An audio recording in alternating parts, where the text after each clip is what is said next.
Dear student, today यानी ये पढ़ाया जाएगा आपको वैद्युत द्विध्रुव की अक्षीय अथवा अनुदैर्घ्य स्थिति में वैद्युत क्षेत्र की तीव्रता यानी electric field intensity in axial position of an electric dipole.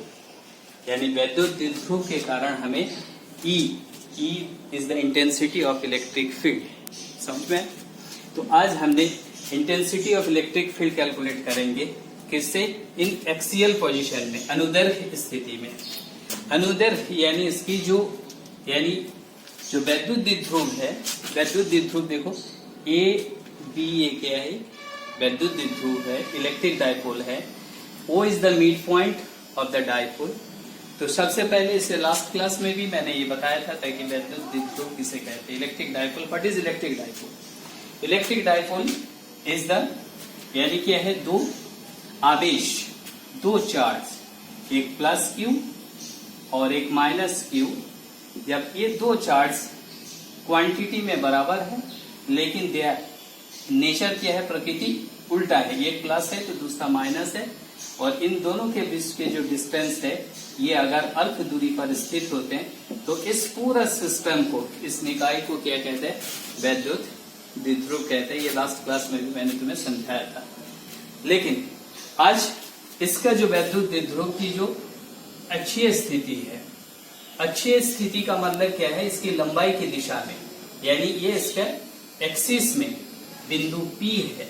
तो बिंदु P पर we have to find out the electric field intensity, वैद्युत क्षेत्र की तीव्रता हमें ज्ञात करना है। कहा? बिंदु P पर। तो उस लिए क्या गया, इसके लिए ए भी एक वैद्युत द्विध्रुव है, इलेक्ट्रिक डाइपोल है। O is the mid point. तो यानी ए और बी, इन दोनों ए प्लस क्यू आवेश है, ये माइनस क्यू आवेश है।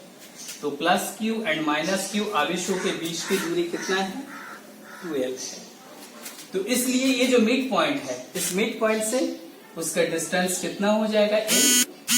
B से O की डिस्टेंस भी L है। दूरी कितना है? L है। समझ में आ गया? अब हमें एक पॉइंट ले लिया, उसके कौन सा पोजीशन में? उसका एक्सियल पोजीशन में। एक पॉइंट क्या है? बिंदु P है। बिंदु O से बिंदु P की दूरी कितना मान लिए? R। यानी बिंदु O से बिंदु P की दूरी जो है वो R दूरी पर बिंदु P स्थित। तो इस बिंदु P पर हमें इलेक्ट्रिक फील्ड इंटेंसिटी कैलकुलेट करना है। तो अब यहां से उसका डिस्टेंस अगर R हो जाए तो क्या है? बिंदु A से बिंदु P का जो दूरी है वो कितना होगा? यानी R में से L को घटाना पड़ेगा तो R माइनस L होगा।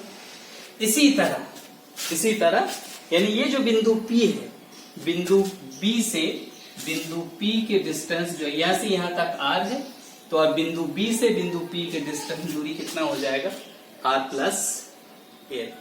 तो ये समझ में आ जाए, यानी प्लस क्यू आवेश से बिंदु P की दूरी R माइनस L और माइनस क्यू आवेश से बिंदु P की दूरी R प्लस L।